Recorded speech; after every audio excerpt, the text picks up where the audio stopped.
everyone, say hello to my microphone friend. Hi, Mike. One guy named Mike is like, oh my god, a shout out. Hey guys, gals, and movie watching pals. So if you didn't know, for whatever reason, Fake fan. last week I uploaded my final short film during my film degree experience called A Modern Icarus. I would greatly appreciate it if you go watch that. Maybe leave some thoughts, concerns, questions, comments on it, just feel my never-ending ego. More importantly though, you need to watch that before you come to this video because I'm going to be dissecting and talking about A Modern Icarus because it is part of a bigger branch of things. So I want to talk about the short film that I made and what it means for my future, hopefully as a film creator, even though all of Hollywood is still on quarantine shutdown. It costs nothing to dream but your happiness, and I ran out of that years ago, so I'm just on a debt system anyway, so fuck it. That started uplifting, and then just, that's fine. It's okay. Also, this is your fair warning that this video is going to take Forever, because I like to talk.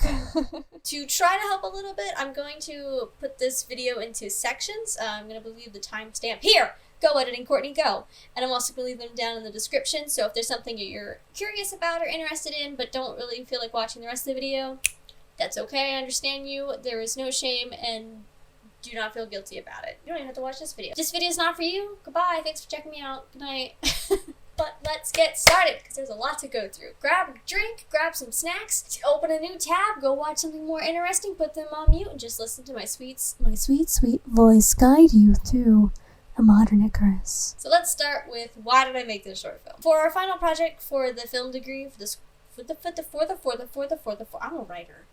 In order to achieve your film degree at the college that I went to, you have to finish a full story short film, 15 minutes or less. When I was tasked with this, because I knew I wanted to write and I wanted to direct, I originally started with a comedy script that was going to be a mockumentary style of the worst day on set, and it was going to be characterizations of the people that you would meet on set, and it was going to rely heavily on kind of improv-y stuff, and it's just wacky. It's nothing original. I've never really watched The Office. I've watched a little bit of Parks and Rec, so I kind of enjoy the style. That's what I was obviously going to go for, just like every other film student ever on their final project does. And then I started writing A Modern Icarus, the full feature-length script that I'm working on. And I like the story. I think there's a lot of elements to it, which I'll get to. I'll explain in a minute. But I needed to prove to people that I could tell such a compelling story, even though I have nothing under my belt. I don't come from a film background. I come from a biology science degree background. I stumbled into film and writing, so I don't really have a portfolio to show people when I go to pitch ideas. I figured the best way to present that I knew how to make a compelling story was to show that I can tell a very complex story in a short amount of time. And so I completely changed it, kind of last minute, redid all of my pre-production stuff in like 2 months. But I completely switched from The Worst Day on Set to A Modern Icarus, the very, very, very condensed version. With that being said, I had to take a script that is still in like draft number 2 version, that's currently 125 pages, and shrink it down to a 15-minute or less mark, which we got it down to less than 13 minutes, so good job, team, good job. Let's talk about the actual story of the true A Modern Icarus, which is the full feature-length story. You're gonna want to get a seatbelt on because it's a wild ride. The full story of A Modern Icarus follows the story of Nathan Gerardati. I don't know why nobody knows how to say his name. Gerardati. And his not climb to fame. We enter the story, he is already a very world-renowned poet. He's won the Pulitzer Prize. I think that's how you say it. I've heard 7 different ways on set. And what has made him famous is his very outside the box, very weird, metaphysical metaphors that he tells. It feels like nonsense, but it's nonsense that people find something within. And that's what has put him literally on the books. In A Modern Icarus, we join Nathan in his quest to finish his 3rd poetry book, of which he has been hyping up for a whole book tour, and that you can pre-order his book and everything, and he's been hyping up as one of his best works. works. But we learn that Nathan is not the one writing these poetry books. It's actually his grandfather, Mr. Gerardotti, who has been ghostwriting for him from a hospital bed. This is when we start getting a little bit complex here. Mr. Gerardotti, Nathan's grandfather, who is only ever referred to as Mr. Gerardotti for the majority of the film, is not a writer. When Nathan was 14 years old, his grandfather, Mr. Gerardotti, got hit by a truck. It wasn't life-ending, but it was life-threatening, and he ended up having a little bit of brain damage, but it was high-functioning brain damage. So he could live still on his own, but his parents were always worried that, something would happen while they were away. Anytime Mr. Gerardotti would literally call, for Nathan's parents, they would rush over to the house to go and try to save him, essentially, even though it was always crying wolf. His grandfather always cried wolf. It was never anything serious. Until one day, Mr. Gerardotti did call for something serious. His parents just brushed it off, and he ended up getting really hurt, and so Mr. Gerardotti was in the hospital for a full month. After that, his parents felt extremely guilty in the one time not being there, ending up having Mr. Gerardotti be incredibly injured. Whenever he started crying wolf again, they really took it seriously and had no problem speeding to the house. That went on for 2 years. The year that Nathan turned 16, he got dropped off at his school. His parents got a call that Mr. Gerardotti had fallen. They need him. He's fallen and he can't get up. His parents sped all the way trying to get to Mr. Gerardotti's house to save him, but along the way ended up in a fatal car crash, which means at 16, Nathan became an orphan. Or he would have. However, he was given an option because he was old enough. You can either go into foster care or your grandfather can adopt you. Which Nathan loved so much. Obviously, Nathan blamed his grandfather for his parents' death because it's his fault that they went speeding and they got hit by a car. Mr. Gerardotti blamed himself for it and tried to overcompensate with overloving Nathan and forgiving all of his terrible tendencies, and this went on for 2 years. And on top of all of this, including the guilt and the weird relationship those two have, Nathan also had to care for his grandfather because his grandfather still had a brain damage condition that was getting worse with the years. 2 years, that's how Nathan lived. He essentially was his grandfather's babysitter until he turned 18 when he cut all ties to his grandfather and lived his best weird Nathan life. Until Nathan turned 40. When Nathan turned 40, his grandfather got into too serious of a condition. It wasn't high-functioning brain damage. It was enough that he could talk and babble on, but he couldn't care for himself. And Nathan took the burden of caring for his grandfather once more in his life. It is at this point that while Nathan is listening to his grandfather babble on for yet another sleepless night, that he starts to write down what his grandfather starts talking about and sells it to a publisher with his own intent of becoming a famous writer. Mr. Gerardotti, his grandfather's backstory is that he was obsessed with being famous. That's why he only is proclaimed as Mr. Gerardotti. He wanted that to be his stage name. He wanted to be a famous musician more than anything else, and he sacrificed a lot of himself and his daughter, Nathan's mother's childhood, to try to chase this dream that was inaccessible. Mr. Gerardotti is not a good musician. In the last moment of spite, Nathan decided to use his grandfather's, whatever you want to call it, weird metaphors to become a famous poet and do what his grandfather could never do.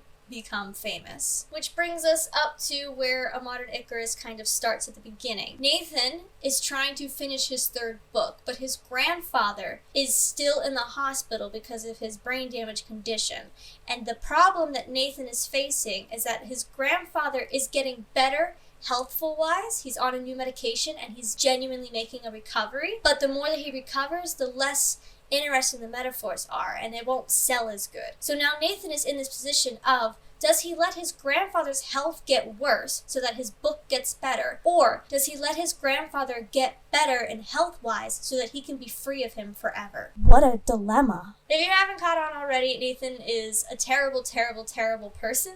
He's incredibly a narcissist. He's very egocentric. He is fueled by spite alone in the worst way possible, and he harbors a lot of guilt and anger and feelings that he doesn't want to face. And on the opposite side, we have Mr. Gerardotti, who enables him because he feels so guilty for being the one that caused his parents' death, even though it's not really his fault.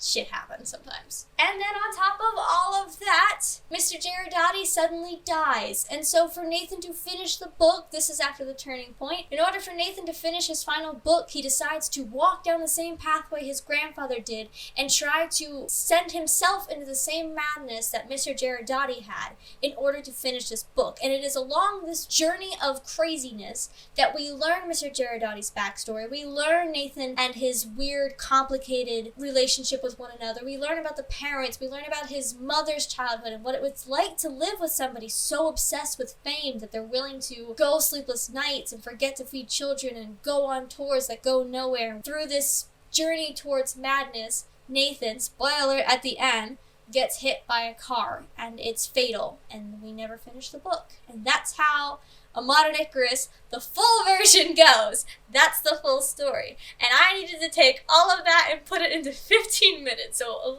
few things changed. Some things that changed between the full-length versus the short version. Very obviously, first off, Mr. Gerardati is not Nathan's grandfather, it's his younger brother, because we couldn't find anybody. I also tried to condense everything. A lot of it is still backstory stuff that obviously isn't addressed directly in the short film, but I still use it as at least ways to inspire actors and be like, this is what your character's thinking, this is where you just came from. So a lot of the story ended up becoming directorial notes, so that was kind of cool. I think it's the only story difference. Moving on. Let's talk about the goods. The best part about this entire experience is working on set. I don't know why it took me so long to get into film and filmmaking specifically, but I love being on set. I don't care what position I'm in. I mean, being a director is great, but if I'm on set, I'm happy. I love the crew. It was all friends and creative people and just passion, and it's just so great. It's just so great. If you have the chance, get on a film set. Even if you're just the production assistant, even if you're just the gopher, even if you're just the donut guy, who cares? Get on a set. You will make amazing friends, and they're fantastic. The cast was absolutely phenomenal. Their performance is so fucking good. I really, really, really, really, really lucked out. Everyone's phenomenal. Cast, crew, everything. I love it. That's the best part. The best part is making it. I like the final project, but getting there to me is really fun, even pre-production. I like pre-production. Is that weird? I like figuring out the shot list instead of schedule. Is that weird? The whole making of the film it was so awesome. Getting there was a problem. I can't go into too much detail, but I had a certain difference of opinions with a certain staff member, I guess, is how we're going to say this. I had somebody who wanted to make it very difficult for me to make this film, but luckily I was able to surround myself with people who understood the situation and were there to support, so I endlessly cannot thank them enough. That all aside, one of the cooler things about this whole experience was that I learned that I'm an okay director. I do alright. Who gets? This experience gave me a lot of confidence as a director. I say that like in the most unconfident way possible, but I did. I really gained a lot of confidence. It's chef kisses. It's chef kisses when you and your actor like get that, like, you're in the zone, you're both so in the scene, and you fucking get it. You just fucking get it, or they get it, or like you say that one extra little thing and just the whole vibe of how they're performing completely changes. The best example I can think of, we were filming the outdoor scene where Nathan and Sam have that heated argument with each other, and I think we were on the third take. The first two takes that we got, they were arguing, but they were arguing, and I didn't want them to argue in like the sense of you just kind of get louder just to get louder. I wanted them to have a misunderstanding more than a true argument. And so I think what we came up with was that Nathan and Sam knew each other in high school. They kind of disconnected. You know how like you have friends from high school on Facebook and like that's about it. It was like one of those situations. And then Sam asked him if he could interview Nathan about his new book coming. And so this is Nathan's biggest interview. He doesn't do these things. And now Sam's asking about, his brother. And for Sam, it's him as a friend trying to reach out and be understanding and try to understand the situation better to defend Nathan when people ask, you know, in their personal lives, like mutual friends, while Nathan thinks that it's just Sam being a reporter instead of being a friend. And so Nathan's putting up a wall while Sam is trying to reach out a helping hand. And it's that's what's making them clash into each other. It's not an argument of who can yell louder, who's right, who's wrong.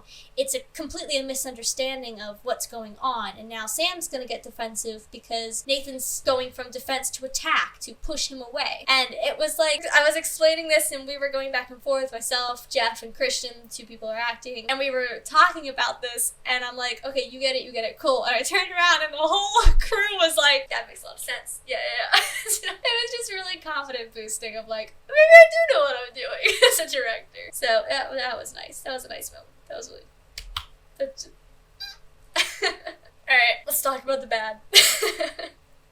I think there's a lot of it. The monologue at the end of the film. I hate it. I hate the monologue so much. I don't know why I did it as a writer. I mean, I do, I'll explain in a second, but I don't know why I stuck with that as my final decision as to that's the best way to tell the story, because it's not. I hate when writers do this, when they don't have confidence in their audience, that the audience will understand what they're trying to say. I hate that. It is a genuine pet peeve of mine. I trust my audience to understand what I'm going for a lot. She says, making a whole video explaining everything, but that's okay. I do, I trust that the audience is gonna get it, and then this is like the affirmation, because I do that whenever I watch like weird artsy films. I'll like look for director interviews, and I'm like, was I right? It's more like that. Anyways, I digress. The point is, the ending monologue, I fucking hate it. I hate long-ass monologues. People don't monologue in real life unless you give them a specific reason to. I'm monologuing now. But you're only watching it because you came to watch the monologue. You know I'm going to do this. And I hate it. I hate the monologue. It's too long. It's too long-winded. It's too much telling, not showing, which is the number 1 rule. And to me, it feels like, I kind of feel like I'm insulting the audience's intelligence by being like, here's everything you probably missed. I think at the time of me trying to condense the big story to this, it made sense and it was the best solution when I was writing it. But I mean, that was literally less than 6 months ago, but even in that time span, I've thought of different ways that I could tell it better. I could show it more than telling. That all being said, there was a time constraint of 15 minutes or less, so I'm not going to beat myself too much about it, but I do very much dislike that long monologue at the end. There's also a problem of...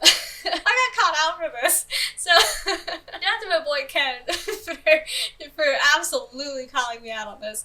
I have a style that I didn't know I did, but I'm going to say it and it's going to be very blatant and I don't know how I missed it, but I very much enjoy still center frame shots where people talk.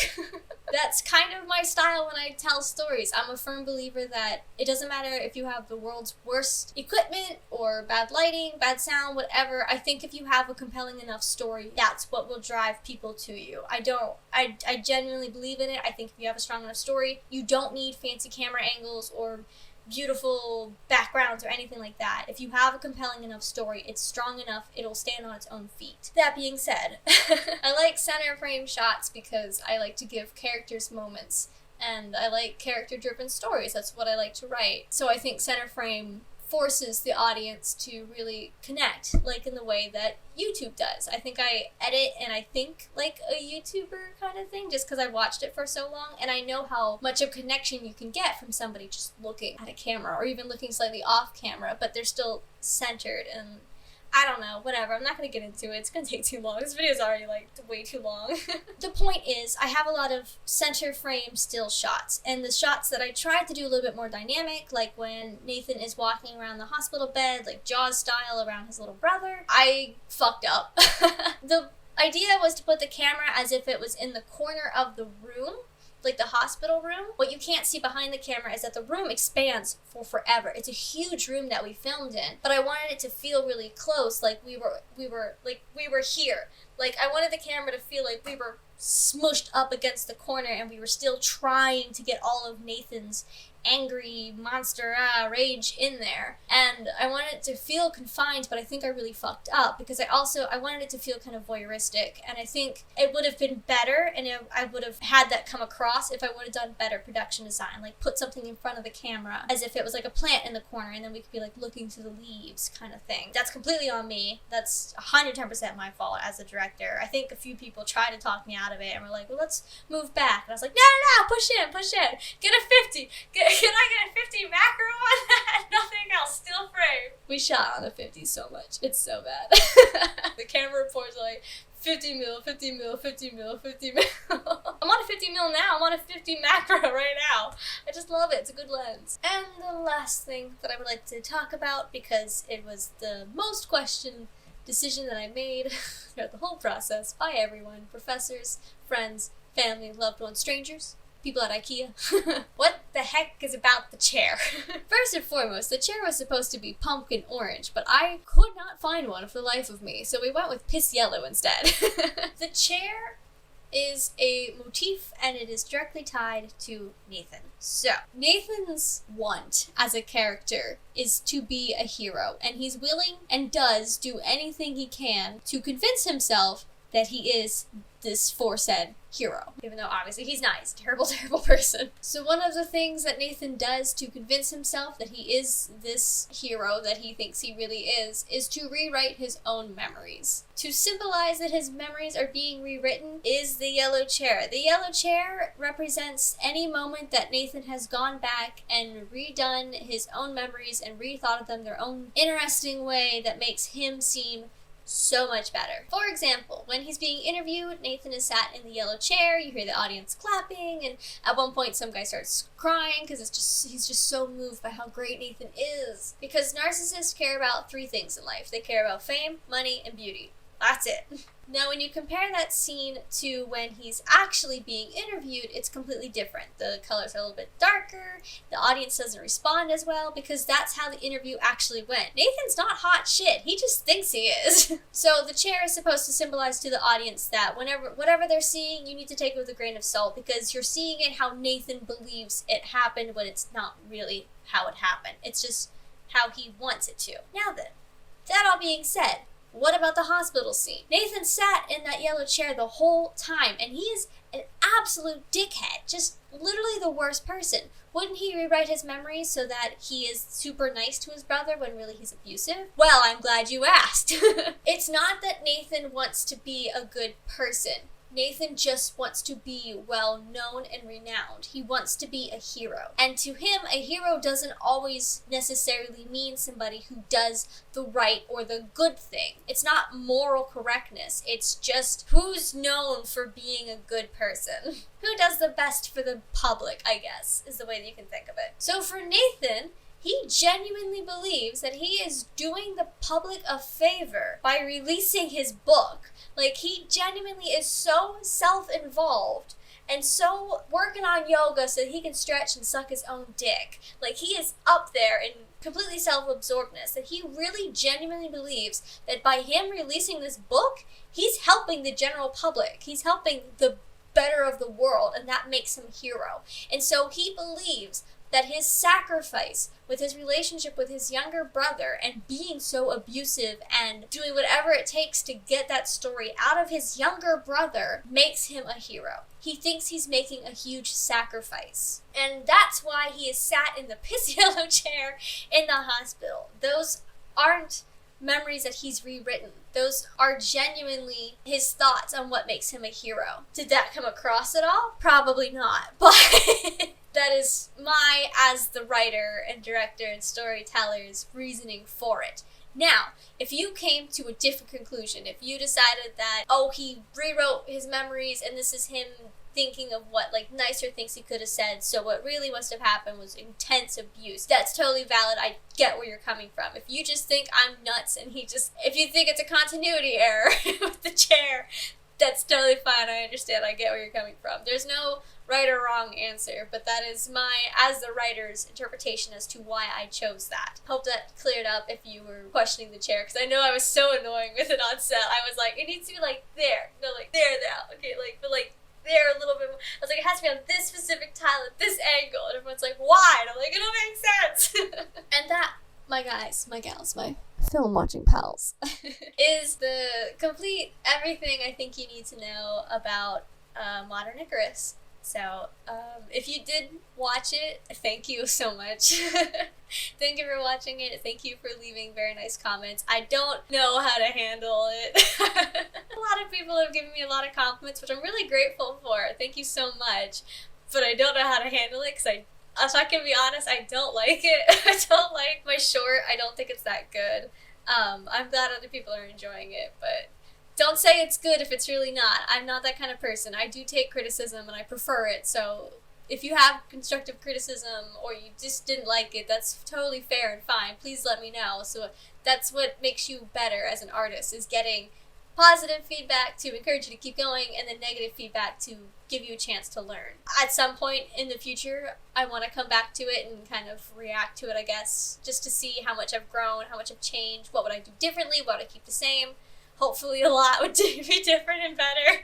But yeah, so thank you. I hope this video helped clear up any questions you may have had. If you still have anything that didn't quite make sense, I totally understand. It's only 15 minutes. It's a lot and not enough time to tell a story. So if you have any questions, or if you're curious about what's like being on set, what cameras do we use, what lenses, why did we pick these lenses, the lighting choices, stuff like that, feel free to leave it down below. I answer every comment, so please go watch it if you haven't already, even though I literally spoiled everything about it. Go watch it again now that you have my interpretation and what I was going for, and let me know if it came across at all or if I completely fucked up. all are valid here. Thanks for watching, and I'm sorry this was so long. I hope it wasn't boring. Okay.